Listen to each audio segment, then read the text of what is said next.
tardes. Mm. Ángeles. Le hemos dado a grabar la reunión, ¿vale? Y si os parece, empezamos como siempre. Bueno, la clase de hoy es 1 hora. Haremos una pausa de 5 minutitos en medio para ir a tomar un café, beber un poquito de agua o lo que sea.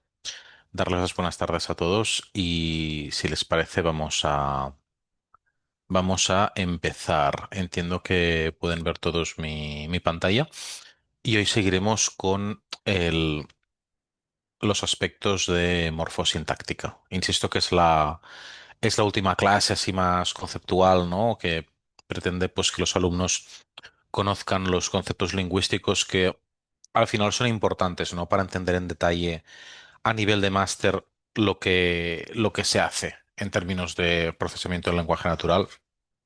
Entonces, bueno, la sesión de hoy básicamente se centrará en ver cómo podemos identificar la función de una palabra en una oración con herramientas estadísticas, ¿no? Entonces tenemos que imaginar una palabra que tiene un conjunto perdón, una oración que tiene un conjunto de palabras y lo que queremos es intentar entender el significado en función, pues, por ejemplo, de dónde se encuentra esta palabra o las palabras que estén alrededor. Lo primero que me gustaría, como siempre, es abrir un pequeño debate entre los asistentes. Y esas son las preguntas, ¿no? Si saben enunciar la definición de probabilidad de transición, si saben enunciar la definición de probabilidad de emisión y en cuál de los dos influye el corpus lingüístico con el que se trabaja. Entonces, no sé si alguno se atreve, tiene alguna intuición que quiera compartir con el resto.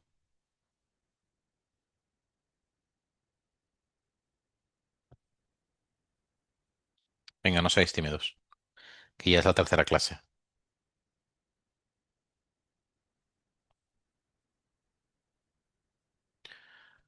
¿Nadie se le ocurre qué puede significar probabilidad de transición? Ujú. Profe, lo que puede tomar, bueno, la probabilidad que hay de que pase un estado a otro. Bueno, vamos a verlo directamente, ¿vale? No, no, no pasa nada, es una encuesta previa.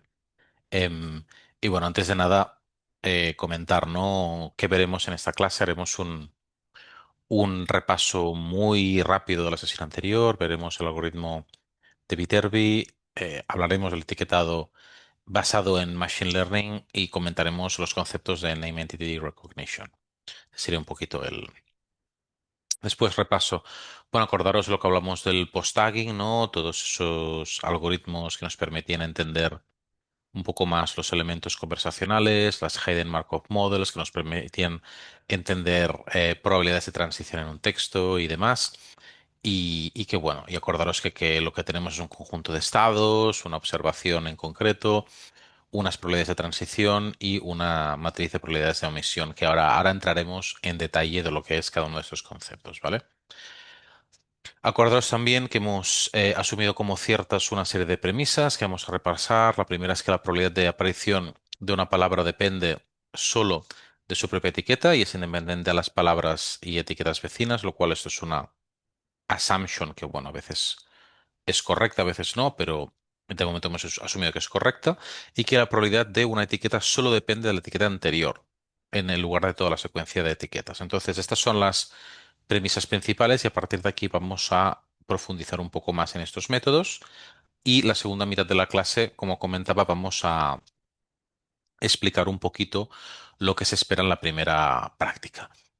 Bueno, aquí tenemos la definición formal, ¿no? de la probabilidad del Word 1, dada las etiquetas, que es el producto de las probabilidades anteriores y demás. Simplemente que sepáis que cómo se formula. Entonces, nos gustaría introducir el algoritmo de Viterbi, que a nivel conceptual es un algoritmo bastante interesante, y lo introduciremos con un ejemplo, ¿no? Nos pregunta, ¿cuáles son las categorías gramaticales de cada palabra en la siguiente oración? Y la oración en cuestión es el señor vino tarde, ¿no? Y nos pregunta, ¿cuál es la secuencia de etiquetas más probable para la secuencia de palabras observado? Entonces, fijaros que Esta es una oración bastante sencilla. Hay un sujeto que es el Señor, un predicado que es que vino tarde y el significado parece bastante claro, ¿no? No es una oración compleja, no es una oración muy larga, no utiliza palabras técnicas y entiendo pues que para todos al menos es comprensible, ¿no? Lo que estamos haciendo. Lo primero que haremos es ver las diferentes palabras que tenemos en la oración, es decir, tenemos las siguientes palabras que es Él, Señor, vino, tarde. Y cada una de estas palabras, de momento, pues vamos a considerar que son independientes, ¿no? Pero cuando vamos a intentar entender un poquito más qué significan, vemos que el él es un artículo, vino es un verbo y tarde es un adverbio o un sustantivo común y señor es un sustantivo común.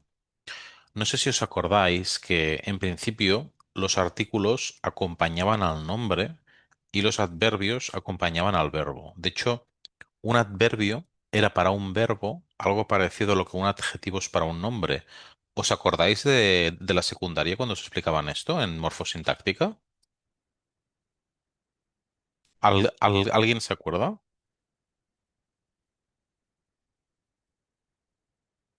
Entonces, nosotros cuando tenemos un artículo, esperamos ya un nombre. Es decir, si pudiéramos coger todos los textos que hay en el mundo, especialmente de la lengua castellana, veríamos que ahí donde tenemos un artículo, después suele aparecer un sustantivo, ¿no? Y el artículo es como que acompaña al nombre. Cuando tenemos un verbo, cerca normalmente hay un sustantivo porque suele haber una relación entre el sustantivo, que es el sujeto de la acción, y el verbo, que es la acción en sí misma. Y el adverbio, como comentábamos, suele estar muy cerca de un verbo, ¿no? Porque lo que hace es complementar el significado. En este caso, vino tarde. Vino es el verbo de venir de un sitio a otro.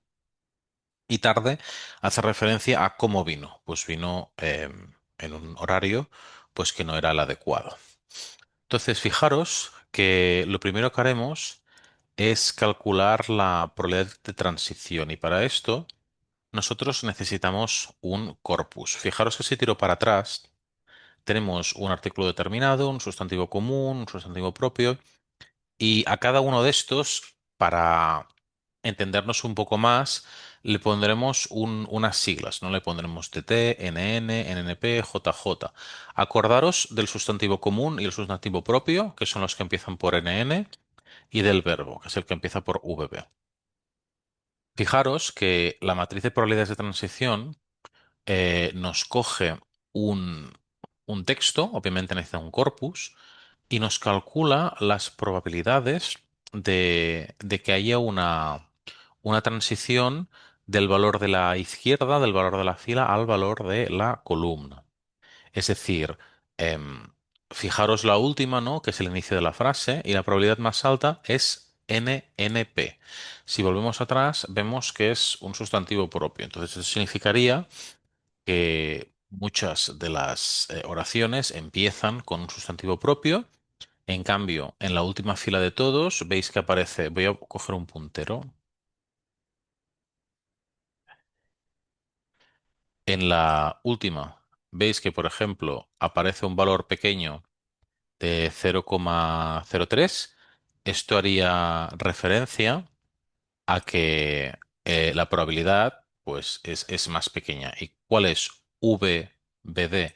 Pues VBD. Si tiramos para atrás, perdonar. Vale, tiramos para atrás. VBD sería el verbo. Entonces, es poco probable que las oraciones empiecen. Uy, perdonad, que me estoy perdiendo. Es poco probable que las oraciones empiecen por un verbo.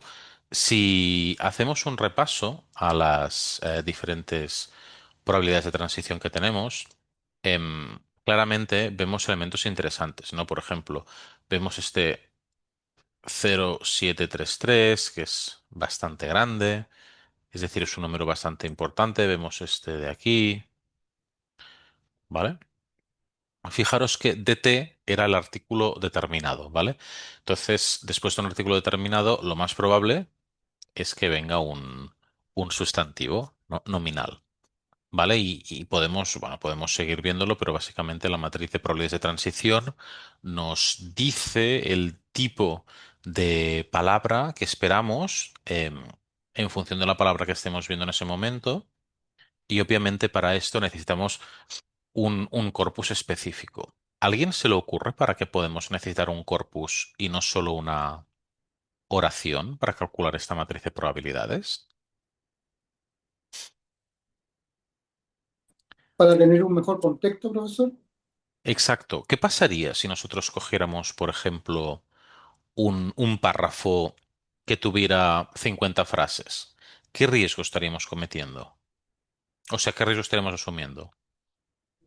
Seguramente cuando vengan frases nuevas no vaya a poder reconocerlas.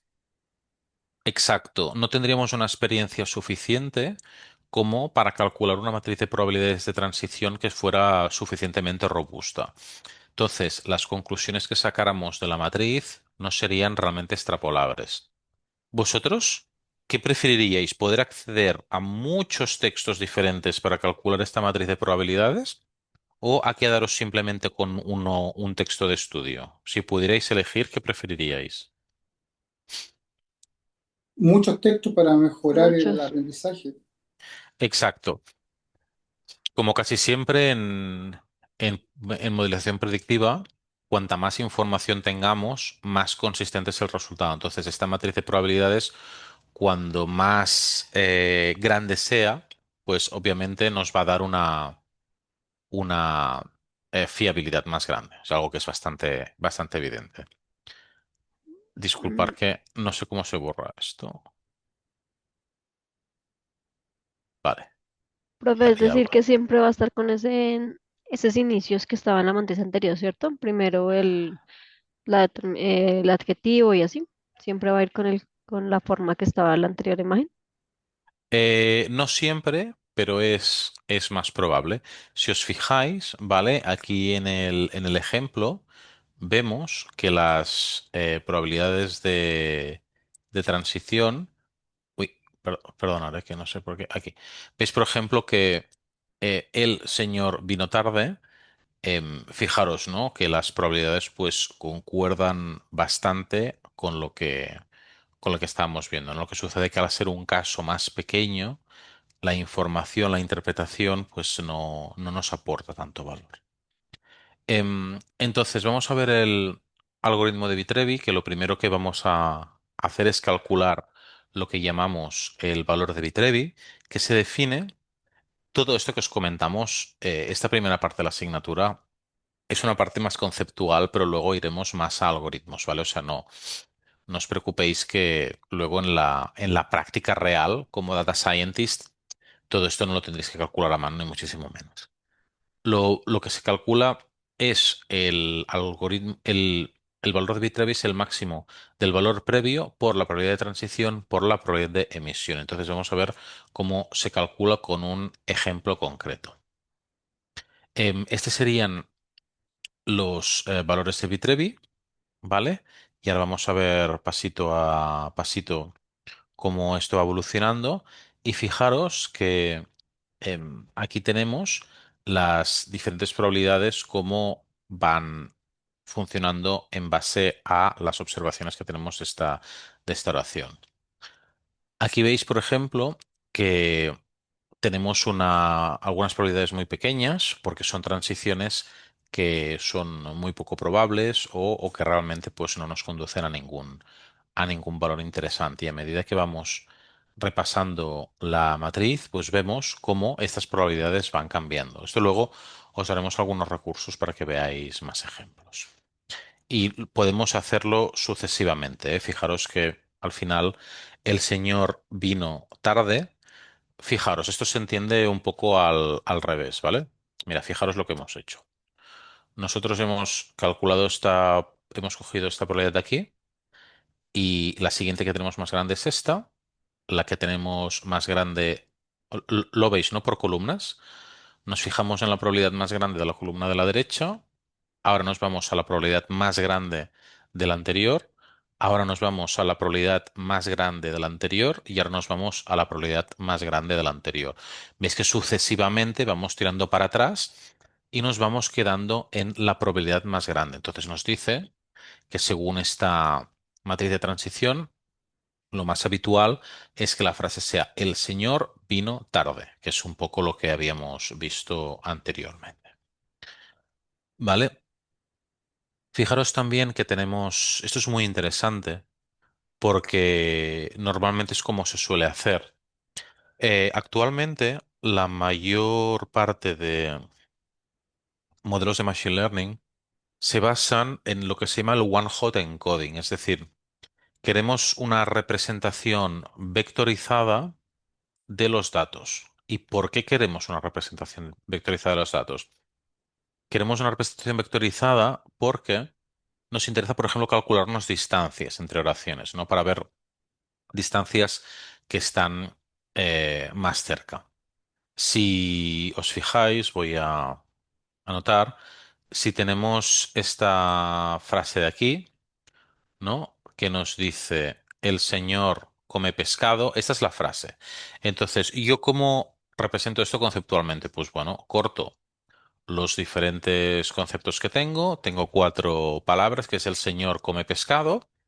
Y fijaros que abajo tengo un vector de cuatro posiciones porque las cuatro palabras pueden aparecer y hay una matriz diagonal. ¿Por qué? Porque en la primera posición solo aparece él, en la segunda posición solo aparece señor, en la tercera solo aparece come y en la cuarta aparece pescado. Si yo dijera el señor come carne, ¿vale? Perdonaré que estoy con el ratón y hago lo que puedo. Esta oración sería muy parecida porque todo esto sería parecido y solo habría una posición diferente. Entonces, si yo quisiera hacer una representación en un espacio vectorial donde me pudiera encontrar un algoritmo similitudes, pues estaría sería bastante sencillo, ¿no? Porque, como sabéis, los vectores, por ejemplo, con la distancia coseno, si yo tengo el vector 1 y tengo el vector 2, ¿vale? Como sabéis, este ángulo nos da la similitud. Cuando menor es este ángulo, significa que más similitud. Y la distancia coseno es una métrica que se utiliza bastante en análisis de textos para encontrar similitudes y diferencias entre textos.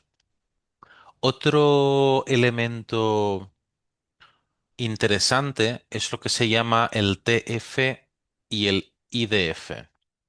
TF significa term frequency, es decir, cuando a nosotros en un texto no vemos que una palabra aparece mucho, puede ser bastante representativo, ¿no? Porque a lo mejor nos están hablando de un concepto en concreto o a lo mejor pues están hablándonos de un tema muy específico. Entonces, la frecuencia de aparición de una palabra en un texto es bastante representativa a nivel informativo. Y también tenemos el Inverse Document Frequency. Si un texto, si una palabra no aparece mucho en un documento, pero aparece en una frase concreta, también puede ser informativo, ¿no? Porque es una palabra exótica que a lo mejor no estábamos esperando, o a lo mejor es una conclusión, estoy sacando conclusiones precipitadas a modo de ejemplo, pero para que se entienda, ¿no? Entonces el TF y DF también nos pueden ayudar bastante. También es cierto que muchas veces cuando trabajamos con textos, fijaros que podemos tener el problema de la dimensionalidad. Entonces, ¿por qué? Porque, claro, la cantidad de palabras que usamos en un texto es muy amplia, entonces rápidamente los vectores pueden crecer mucho de dimensión. Y hay algunos algoritmos que ya comentaremos más adelante, si es el caso, que es Word2Vec y GloVe, que lo que hacen es intentar reducir un poquito el tamaño de estos vectores para que sean mínimamente gestionables. Entonces, bueno, que sepáis que existen estos términos y que básicamente pues es lo que podemos extraer en un texto simple sin grandes complicaciones y con el objetivo siempre de obtener la máxima información posible. Profe, una pregunta. Los Sí, valores que están, que le da a cada, aquí en la matriz, por ejemplo, el que dice él, dice 0001, ¿de dónde saco yo ese valor? sí, fíjate que si yo tengo la frase el señor come pescado, ¿vale? ¿Ves que aquí hay una frase que pone el señor come pescado? Sí, señor. Vale, Efectivamente.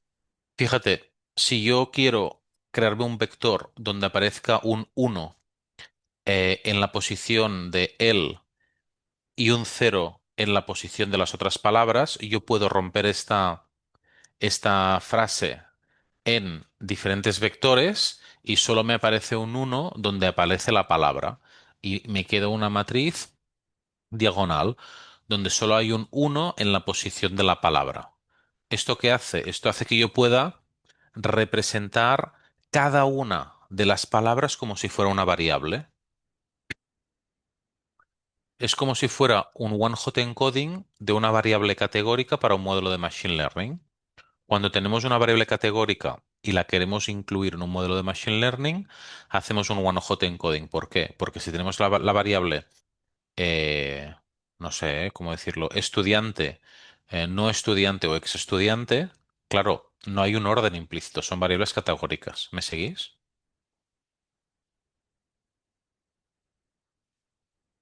Vale, pues Profesor, básicamente, disculpe, ¿podría yo haberlo ordenado de otra manera? Por ejemplo, haberlo hecho 1000010, sí, ¿cierto? Y la, y 100%, la, la diagonal hubiera sido distinta, 100%. ¿cierto? Perfecto. La idea en realidad es lograr vectores que podamos trabajar, que podamos, digamos, operar, ¿cierto? Totalmente, 100%. Es decir, los vectores los podrías haber hecho invertidos. En lugar de empezar abajo, podrías empezar arriba. Te saldría una diagonal al revés. Em, es correcto mientras sea consistente. Y efectivamente, el vector lo calculamos para que nos dé un elemento a partir del cual nosotros podamos calcular una distancia.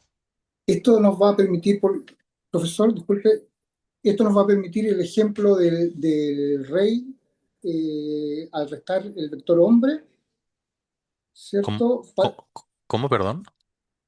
Vi que al final el concepto se puede determinar por un vector, ¿cierto? Sí, Y por lo tanto, dos conceptos son dos vectores y yo podría operar dos vectores. Y exacto. vi un ejemplo donde hablaba del rey, ¿cierto? Al restarle el vector hombre, ¿cierto? Ujú. Tengo, por lo tanto, solamente me queda un tercer vector que sería la realeza en sí. Y por lo tanto, si a la realeza le sumo un vector mujer, tendría reina. ¿Me explico? O sea, voy a intentar Podría. explicar, o sea, lo que dices es correcto, voy a intentar explicarlo de otra manera, ¿vale? Si nosotros tuviéramos el concepto rey, ¿vale?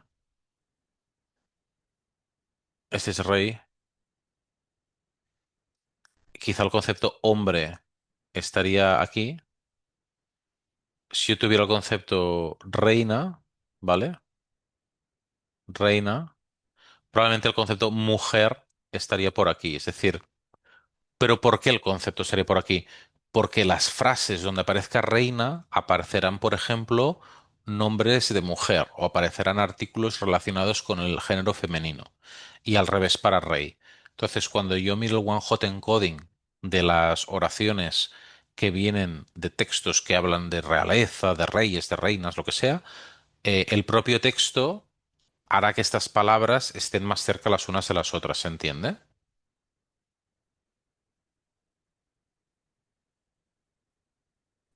Ok, Va. profe. Perfecto, pues sí, sí, muy, muy buena observación, ¿eh? Os animo a que hagáis todas las observaciones, que así la clase es más dinámica. Muchísimas gracias, de verdad. Es muy interesante que comentéis todo lo que...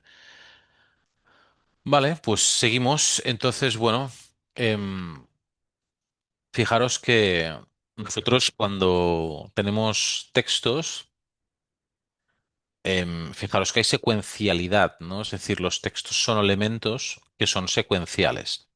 Vosotros cuando cogéis un libro, a no ser que queráis ir directamente a una página, Normalmente lo que hacemos es ir desde la izquierda hacia la derecha. Es decir, a diferencia de una imagen, donde la imagen es el concepto de la imagen en sí mismo, cuando tenemos un elemento textual, suele haber un orden muy claro en cómo nosotros interpretamos el texto. Y eso es curioso, ¿no? Porque, claro, tenemos que ir teniendo información del texto para ir construyendo el conjunto de elementos de datos que nos permiten entenderlo. Entonces, es interesante que vosotros siempre que habléis de texto, tengáis en cuenta que a diferencia de otros tipos de datos, como por ejemplo las imágenes, aquí el orden secuencial importa y importa mucho. Entonces, bueno, ¿qué sucede?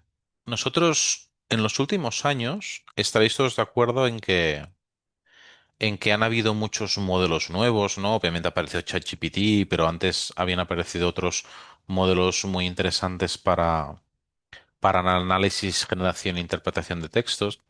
Actualmente, más o menos, 2 de cada 3 algoritmos que trabajan con textos son algoritmos de deep learning, son algoritmos de redes neuronales. Y esto va a más, es decir, a medida que pasa el tiempo, la cantidad de algoritmos de redes neuronales que se usa para trabajar con datos textuales es más grande y yo espero que vaya en aumento. ¿Por qué creo que esto pasa? Y yo creo que esto pasa porque cada vez es más fácil acceder a más información, ¿no? Las empresas tipo Google, Meta, Microsoft, pues tienen acceso a, yo diría casi infinita información textual, ¿no? En red. Entonces, claro, los algoritmos que mejor funcionan con tantos datos son los modelos de Deep Learning, ¿no? Por ejemplo, ChatGPT es un modelo de Transformer que veremos en la asignatura. Transformer es una evolución muy potente de los modelos de redes neuronales. Entonces, bueno, espero que en el futuro este número pues todavía crezca más. Más o menos 1 de cada 5 se utilizan algoritmos de Machine Learning, como hemos visto antes del TF-IDF, de hacer el one-hot encoding y demás. Y los otros son algoritmos híbridos. ¿Qué significa esto? Significa que la asignatura esta, a medida que continúe, pues iremos introduciendo conceptos de machine learning, de deep learning, para ir convergiendo hacia los algoritmos, que es lo que a vosotros os interesa, pero obviamente había que tener un contexto previo, que realmente se utilizan para analizar textos y para predecir. Pues si os parece, hacemos ahora el mini break de 5 minutitos y seguimos. Vale, profe, gracias.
Muy bien, pues ya volvemos a estar por aquí. Vamos a seguir. Y lo primero, comentaros, ¿no? Que terminaremos el temario de la sesión e introduciremos la práctica. Entonces, para seguir, vamos a hablar del concepto de Named Entity Recognition. Entonces, vamos a ver la definición, ¿vale? Nos comenta que el reconocimiento de entidades con nombre es una de las características que ofrece Azure en su servicio Cognitive Services for Language. Es decir, dentro de Azure, ¿no? Que es el ecosistema de Microsoft, nos ofrece un servicio de reconocimiento de entidades, ¿no? Que es una colección de algoritmos de aprendizaje automático y inteligencia artificial en cloud para el desarrollo de aplicaciones inteligentes que sirven para el lenguaje escrito. Entonces, bueno, esto nos permite reconocer personas, lugares y demás. Es bastante interesante esto y abrimos un poco digamos, no el debate, pero el concepto de utilizar algoritmos preentrenados o herramientas pues preexistentes, ¿no? Vosotros cuando trabajéis en una organización que tengan que hacer machine learning contextos, pues probablemente no tengáis que entrenar siempre los modelos desde cero, sino que ya partís de alguna tecnología que os facilite bastante la vida, ¿no? Esto no os lo tenéis que tomar mal, ¿no? No es que no seáis capaces de hacerlo, pero sí que es cierto que en el día a día pues ayuda y ayuda bastante. Algunas... Sí, Profe, ahí en mi experiencia personal, en la empresa en la que yo trabajo, pues tenemos algunas utilidades con inteligencia artificial y utilizamos el API de Cloud y de OpenAI, lo cual, pues, lo que usted dice, facilita muchísimo. Claro, tiene un coste, pero en verdad es mínimo en comparación con el impacto. sí, sí, y cada vez hay más, es decir, es un ejemplo muy bueno porque realmente... Claro, el poderte conectar con una de esas tecnologías hace que no seas tan dependiente de la calidad de tus datos, ¿no? Que desde fuera pues te ayuden a trabajar con tu información y eso está súper bien. De hecho, esto cada vez se utiliza más también, no esto en concreto, ¿no? Pero el mismo concepto para otros modelos supervisados, tipo series temporales, optimización. Entonces, el futuro tengo la sensación de que irá por ahí. Algunas de las categorías predefinidas que tenemos son personas, ubicaciones geográficas, ubicaciones concretas, ¿no? Que no sean geopolíticas, por ejemplo, un río, una montaña, organizaciones, referencias a dinero, fechas, y bueno, claro, esto nos puede aportar una velocidad de análisis que es realmente interesante, ¿no? Si nosotros, por ejemplo, decimos en un lugar de La Mancha cuyo nombre no quiero acordarme, pues nos dirá que La Mancha es un sitio de la misma forma que si hablamos de Orión, es otro sitio, y la puerta de Tannhauser, pues es otro sitio, ¿no? Entonces, bueno, esto es medio una broma, pero que veáis que conceptos que a priori son complicados, pues con este tipo de tecnologías nos permite identificar bastante bien el tipo de nombre que es. Y bueno, que sepáis que hay artículos súper interesantes como los que hemos puesto aquí, por si alguien tiene más interés, alguien quiere pues profundizar, aunque yo lo que os sugiero cuando hablamos de este tipo de tecnologías es que lo antes posible intentéis ensuciaros las manos, es decir, que lo antes posible intentéis conseguir un ejemplo de código o que os metáis vosotros, si me permitís la expresión, en problemas, ¿no? Es decir, que lo antes posible intentéis utilizarlo, aunque no tengáis experiencia, ya veréis que al final la experiencia se adquiere. Y bueno, para resumir un poco la sesión de hoy, antes de irnos a explicar la práctica, acordaros que hemos hablado del algoritmo de Viterbi, donde hablamos de probabilidades de transición y probabilidades de emisión. Es un algoritmo que se utiliza poco, ¿vale? Porque utilizamos algoritmos más avanzados de Machine Learning y de Deep Learning, pero como introducción al análisis de textual me parece adecuado. Hemos visto también inicio de Machine Learning, especialmente la parte de One Hot Encoding, ¿no? Que seguirá siendo la entrada para, o el tratamiento de datos de entrada para los modelos de Deep Learning. Y luego hemos visto tecnologías como el Name Entity Recognition, que nos permite ver elementos ya en frases que vienen de otros modelos y nos permite conectar nuestro texto a otros modelos, ¿vale?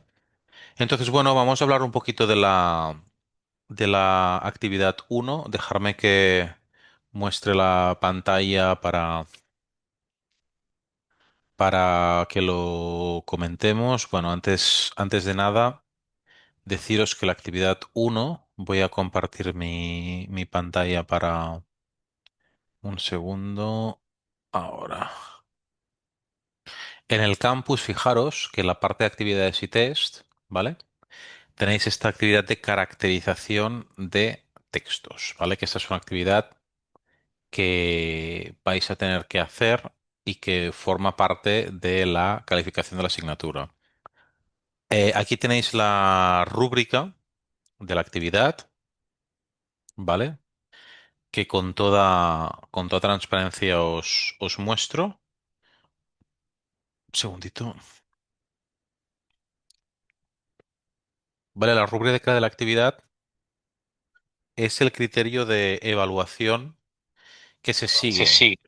Es decir, vosotros vais a poder saber exactamente cómo se ha calculado vuestra nota, ¿no? Por ejemplo, si el fichero no se entrega debidamente ejecutado, pues se resta un punto, ¿no? Si, por ejemplo, el número de registros utilizados para el análisis es bajito, pues se restan 2 puntos. ¿Qué sucede? Esto es muy interesante porque hace que vosotros sepáis a priori los elementos de evaluación. Entonces, yo os sugiero que leáis muy bien la rúbrica.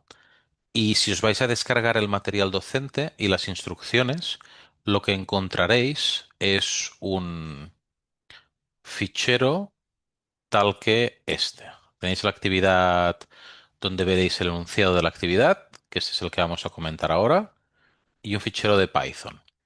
Entonces, Profe, sí, es que en la actividad yo ya la estuve revisando, pero pues nos hablan de un documento CSV, pero como tal no está subido en el sistema, entonces no se puede ver la información. Es vale, correcto, pues, ¿verdad? Y la otra, vale. hola, hola. Y la otra Hola. cosa es, la otra es que, o sea, esa actividad ya está para el 5 de diciembre. O sea, ya la tenemos aquí encimita. Y entonces Sí, creo que habías dicho algo de que no nos preocupáramos eso, que podrías cambiar esa fecha, porque también pues estamos viendo las clases y tenemos otra actividad, una del 8 también tenemos que entregar otra. Entonces nos vamos a vale. afectar. Reviso lo de CSV y miro lo de la fecha, pero antes de alarmaros, fijaros que esta actividad básicamente, ¿vale? Para tranquilizaros, hace referencia al uso de la librería Spicy. O sea, tenéis un notebook y, y hay un fichero CSV que tiene el corpus de datos, que sí que es verdad que tengo que mirar dónde está el fichero, que esto me lo apunto yo como deberes. Y básicamente tenéis que hacer algunas cositas en el notebook de manera que responda a las preguntas que se hacen. Pero si le damos un vistazo a este notebook, ¿vale? Yo lo voy a abrir en formato HTML.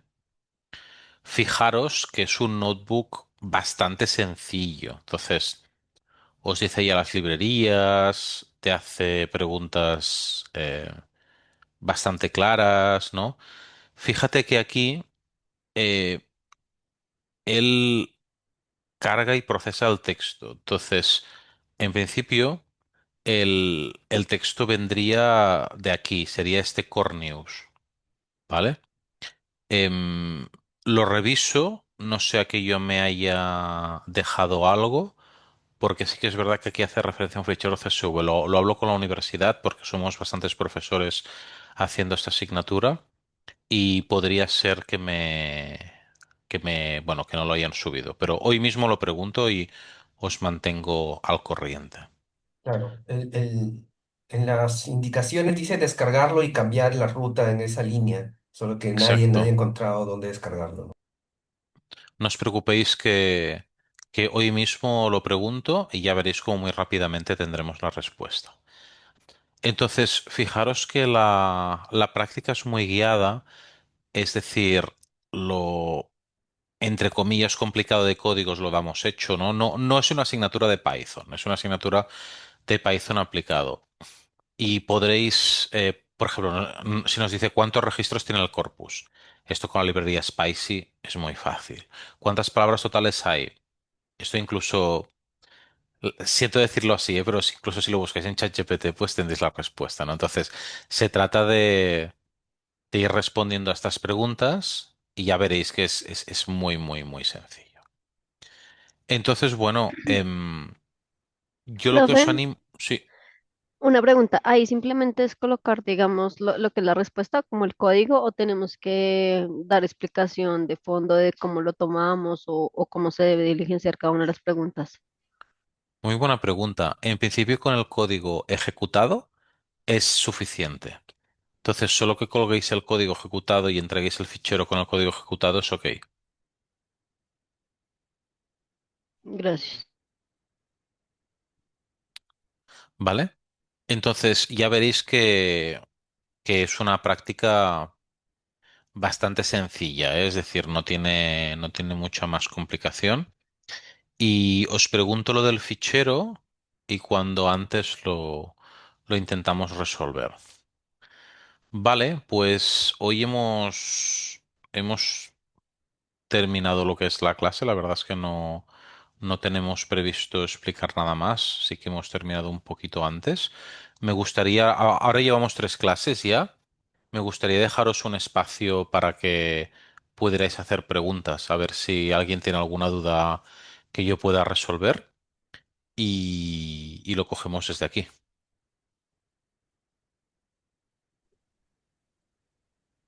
¿Me regala la ruta donde descargó la información?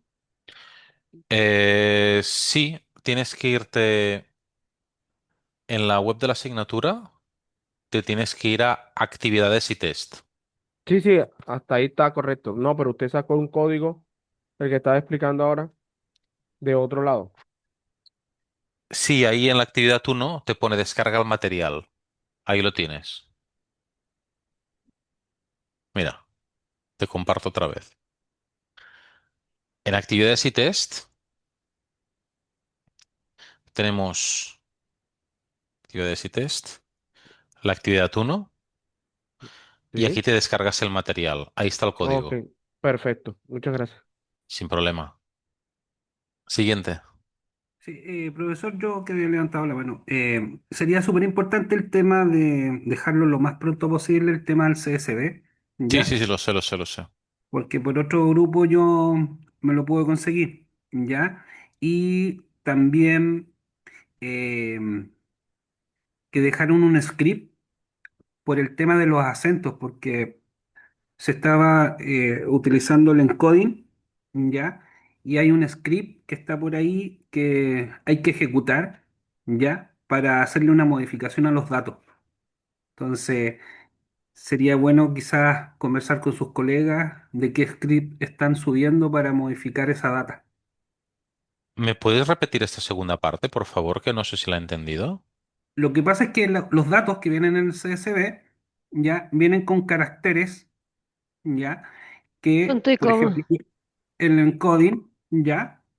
Entonces, otro grupo tiene un script que modifica los datos, ¿ya?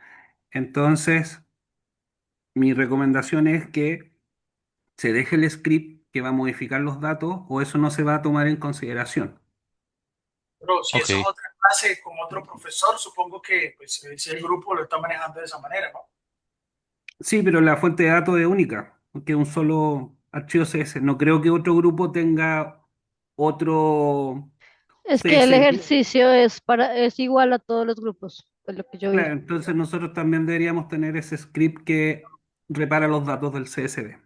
Mirar, justo estoy enviando el correo en directo para preguntarlo, así que espero tener respuesta de esto mañana mismo, y si no lo voy a perseguir, no os preocupéis. Gracias, ¿Qué más? profe. A vosotros, ¿qué más? Profe, yo tengo una pregunta, profe. ¿Mm? En la entrega de la actividad, ¿va documentada también con, además de la entrega del ejecutable, va documentada también con normas APA o cómo es la entrega del material completo? Solo tenéis que entregar el código ejecutado. Ok, ya listo. Automáticamente cuando se junta queda asociado de quién la persona que lo realizó, ¿cierto? Bueno, claro, vosotros cuando lo subís, yo ya sé de quién es. Si me queréis hacer un favor y en el nombre del fichero, por ejemplo, poner práctica uno guión bajo y el nombre, así es más difícil que yo me equivoque al poner las notas, que no suele pasar, pero me facilitaréis la vida. Ok, gracias, profe, por la aclaración. A vosotros. Buena pregunta, por cierto.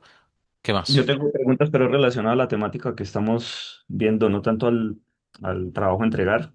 Ujú. Esto, estoy apenas viendo esta clase porque estaba un poco atrasado, entonces empecé por ver esta clase y voy a ver posteriormente las que hacen falta. Y estoy flipando como quien dice porque quisiera como entender de pronto como el resultado de esta clase que acabamos de ver. Es como que básicamente cómo funciona ChatGPT y digamos que todos estos, o el procesamiento del lenguaje, es que se toma una frase y básicamente en una matriz se va asignando estadísticamente la probabilidad que existe en, con otras palabras o cuál es o la probabilidad de que siga una siguiente palabra o que se refiera a un contexto. Suena como a que con estadística y varios algoritmos estadísticos se les asigna pesos a cada palabra y sus relaciones para poder definir cuál es el contexto Bueno, de... deja que te aclare un poco, es decir, nosotros estamos empezando desde el inicio, muy desde el inicio. ¿Por qué? Ujú, Porque esto al ser un máster queremos que entendáis de dónde vienen las cosas.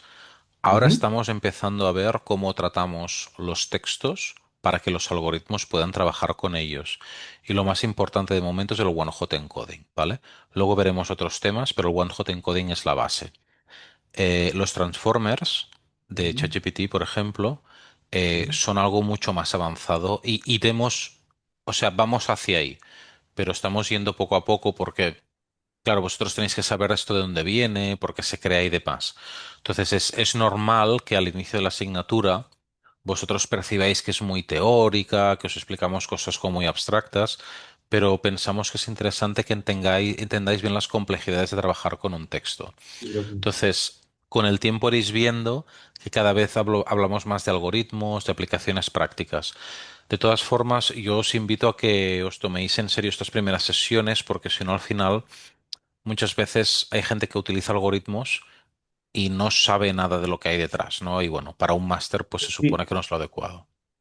es que creo que, digamos que estas conversaciones como la filosofía de lo que es el procesamiento, bueno, en este caso en concreto, ¿cierto? Y realmente es súper bacano entender cómo funciona el algoritmo por debajo para poder volver nuestras conversaciones matemática, estadística y poder seleccionar a un nivel, digamos, artificial cuál es el contexto de una frase, ¿cierto? Como lo hacemos nosotros de forma natural. Entonces me imagino Sí, que al final vamos a encontrar en Python un servicio, como tú dices, sí, sí, sí, algo que sí. ayuda a O sea, entender o a reconocer eso. Entonces, y, si y ahí me, va a relacionar mi segunda pregunta, disculpa, es el servicio de Azure Recognition que acabas de decir. Quizás puedes ahondar más en cómo funciona, qué le envío y qué recibo, para entender cómo lo puedo, digamos, hacer macheo con estos conceptos que acabamos de ver. básicamente, este tipo de servicios, tú le pasas un texto y él te lo etiqueta. Es decir, hay diferentes servicios en Azure, en AWS, en Google Cloud, en Oracle, que tú le pasas textos o imágenes o series temporales o voz y, y ellos hacen cosas. ¿Por qué se hace? Porque ellos, tú cuando haces un modelo Machine Learning tienes la fase de entrenamiento y la fase de predicción. Ellos la fase de entrenamiento la hacen con los miles de millones de datos que ellos tienen. Entonces, Sí, la credibilidad de sus algoritmos es mucho más alta que la credibilidad que tú puedes hacer con un dataset pequeño. claro. Entonces, Claro. tú utilizas este servicio solo en la fase de inferencia. La fase de entrenamiento la hacen ellos por ti. Como algún proyecto de sentiment detection, por ejemplo, que se Sí, utiliza sí, en lo los servicios de mismo, lo mismo. Sí, sí, reconocimiento sí. para decir que la persona está feliz, está triste y vota Sí, un sí. valor de 0 a 1. Mm, ok, Siempre que lo infieras con un modelo preentrenado, sí. Si el modelo construyes tú, sería otro ejemplo, pero en análisis de sentimientos es un caso también especial donde realmente, pues, un modelo preentrenado puede ayudar mucho. perfecto. Gracias, profe. Muy bien, pues muchísimas gracias. Ha sido una clase muy chula, la Profesor, verdad. Sí, perdón, que parece que no estaba viendo las manitos arriba. sí. Ah, perdón, no, que no te había visto. Sí, Ah, ya. Una última consulta. Yo estaba sí. leyendo ahí cuando bajé el zip que hay un documento donde dice del uso de la inteligencia artificial que además hay que entregar un informe de cómo uno utiliza la inteligencia en el ejercicio. Entonces, delante usted decía que nosotros solamente teníamos que entregarle el archivo Jupyter con el código ejecutado, pero veo que hay un documento Word que dice que además tengo que entregar, dice, un informe indicando cómo se ha utilizado la IA generativa siguiendo las pautas del documento de instrucciones de la IA en las actividades.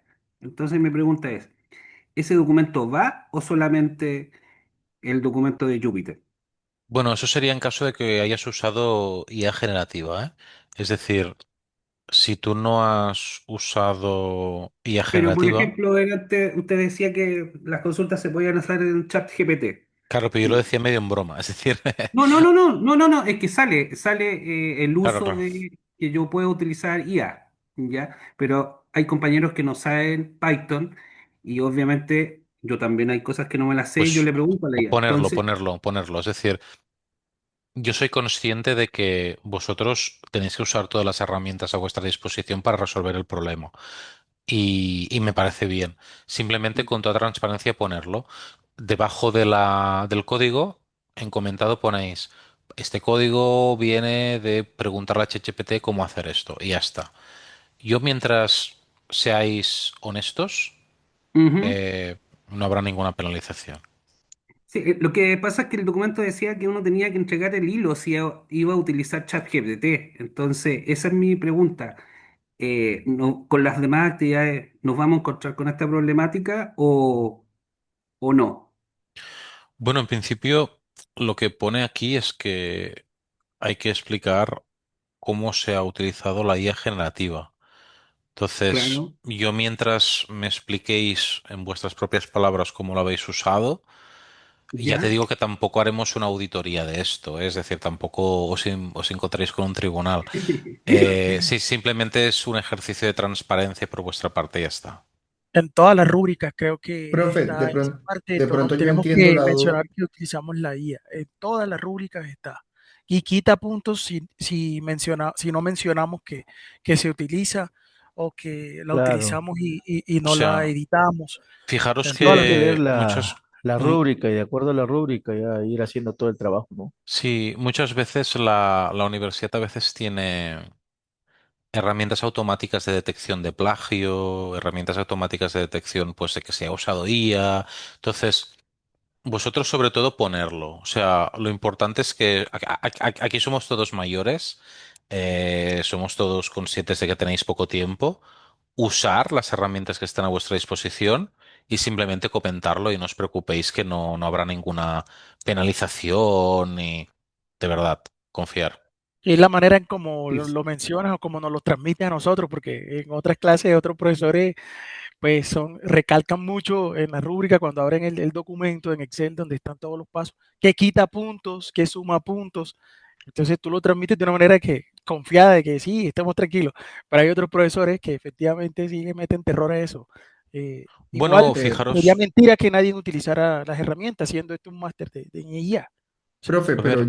yo quiero apalancarme un poco en la pregunta del compañero, porque en el documento dice que hay que presentar un informe y usted nos dice ahora que coloquemos una anotación debajo del código. Eso sí me genera a mí un poco de confusión. O sea, lo podemos hacer ahí en el código comentando, bueno, eso lo hice con IA, XX, o hay que hacer un informe y adjuntarlo. Eso sí me generó un poco de confusión. A ver, vamos a, vamos a compartir pantalla, ¿vale? Porque hay esta parte que hace referencia al uso de la IA, ¿no?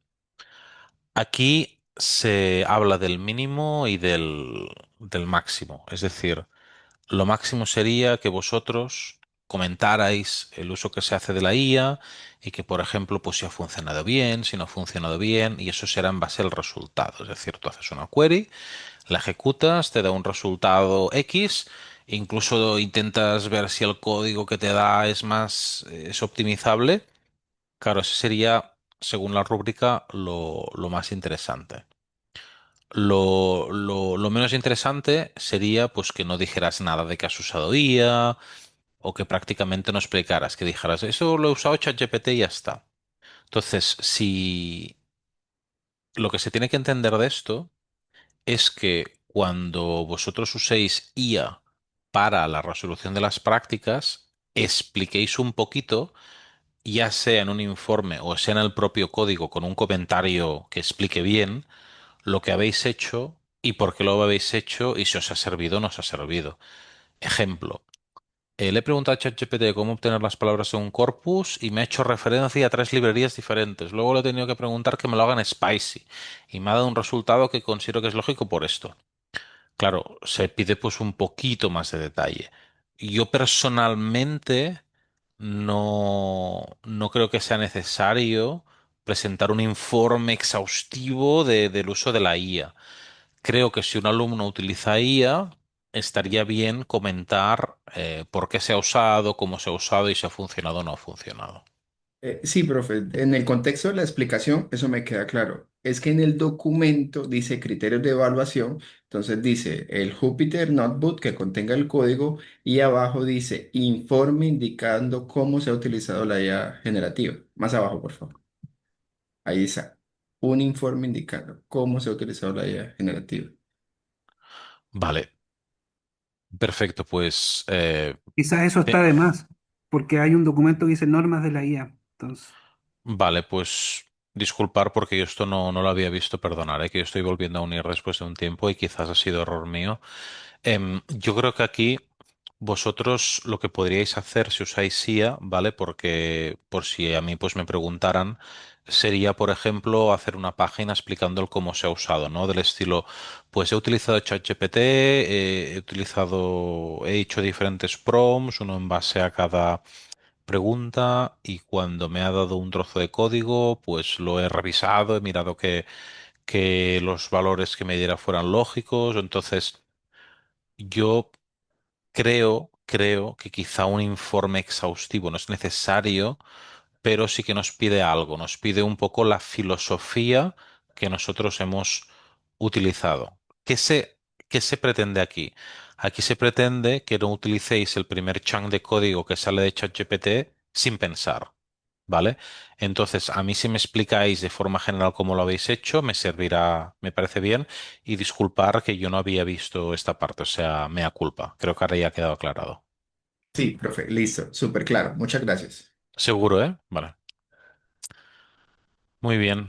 Pues, bueno, ha sido una clase interesante, ¿eh? La verdad que han sido preguntas interesantes. Sobre todo vosotros utilizar las herramientas que consideréis, pero ser críticos, siempre decir la verdad, comentarlo, no pasa nada. Y a partir de aquí lo vemos. Así que nada, ya he lanzado la pregunta para los datos mientras estábamos hablando y pondré en el foro lo antes posible la conclusión y cualquier cosa estamos disponibles. Muchas gracias. Gracias, profe. hasta Hasta luego, luego. gracias, profe.